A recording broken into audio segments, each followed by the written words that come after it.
para pejabat dan rakyat Nepal. Masa presiden yang kabur, pemerintahan yang kosong, dan akhirnya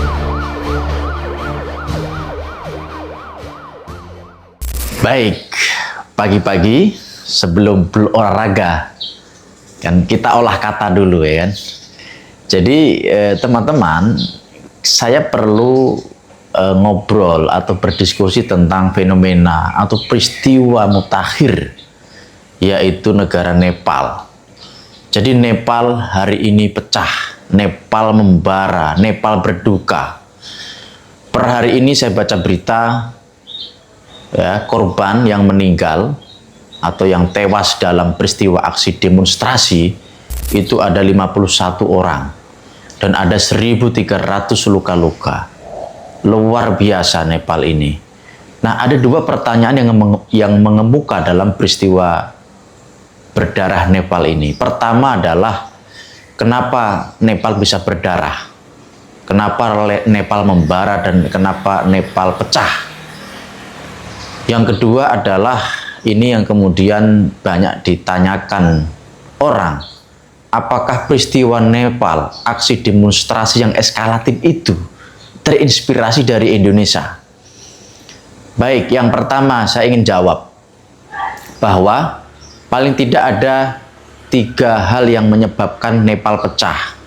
Pertama adalah ini dikarenakan kritik dari warga Nepal terhadap pemimpin Nepal di sana yang korup, kemudian anak-anaknya melakukan flexing, hedon, mereka mengunggah video di media sosial, ya, liburan pelesiran ke luar negeri, makan enak, mobil mewah, dan seterusnya, yang membuat ini terjadi semacam ketimpangan, karena di sana jumlah pengangguran itu ada 20%, dan rata-rata mayoritas adalah Gen Z.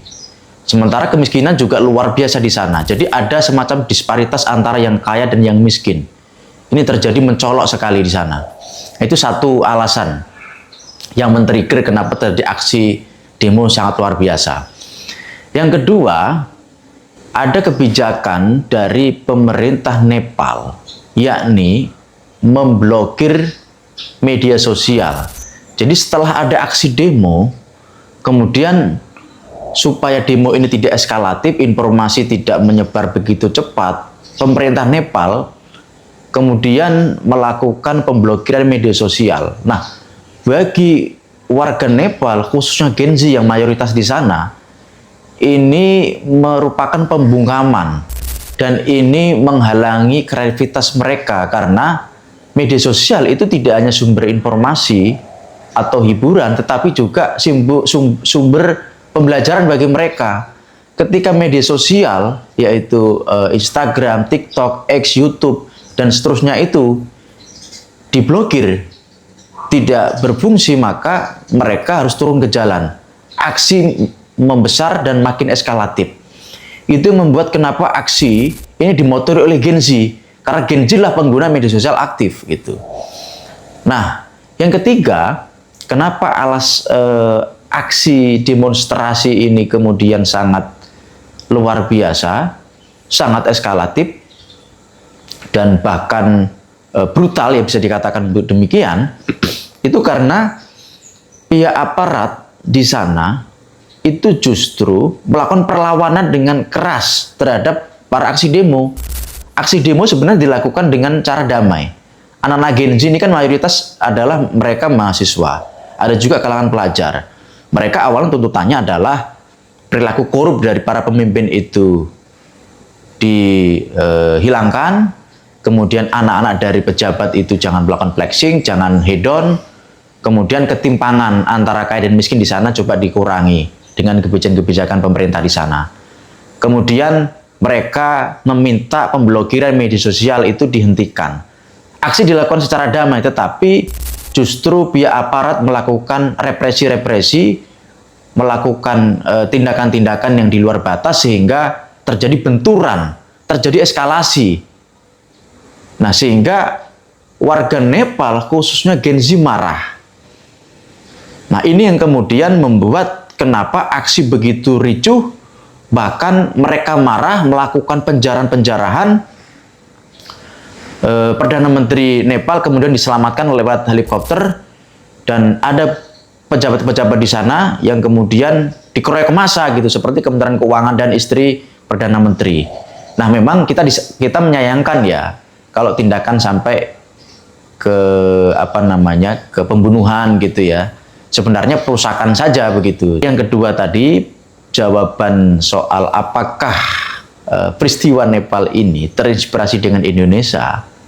Nah, jawaban saya iya, karena dari pernyataan-pernyataan Gen Z di sana, di Nepal, itu memang mengatakan saya terinspirasi dengan Indonesia melakukan gerakan ini.